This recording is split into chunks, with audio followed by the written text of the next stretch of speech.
పార్వతీదేవి అడిగిన ప్రశ్నకు శివుడు ఇలా సమాధానం ఇచ్చెను. రాముడు ఎప్పుడూ బద్ధుడు కాదు.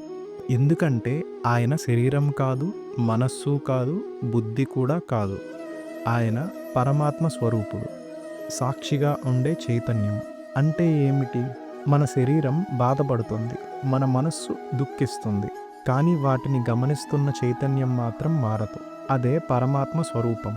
బంధం జీవునికి. జీవుడు అవిద్య వల్ల నేనే శరీరం అని భావిస్తాడు. అదే బంధానికి కారణం.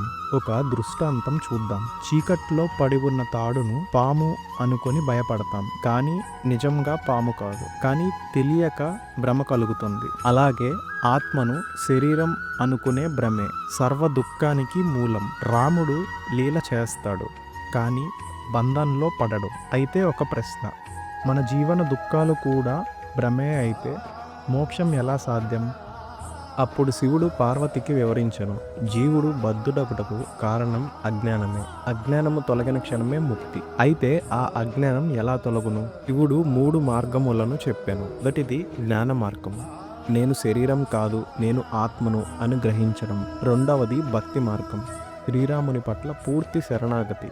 నేను కాదు నీవే అన్న సమర్పణ భావం. మూడవది కర్మ మార్గం. ఫలాపేక్ష లేకుండా ప్రతి కర్మను రామార్పణగా చేయుట. ఈ 3 మార్గముల లక్ష్యం ఒక్కటే: అహంకార నిర్మూలన, అజ్ఞాన నివృత్తి. జ్ఞానము భక్తిని బలపరుస్తుంది. భక్తి జ్ఞానాన్ని మరింత లోతుగా అనుభూతి చేయిస్తుంది. కర్మ మనస్సును శుద్ధి చేస్తుంది.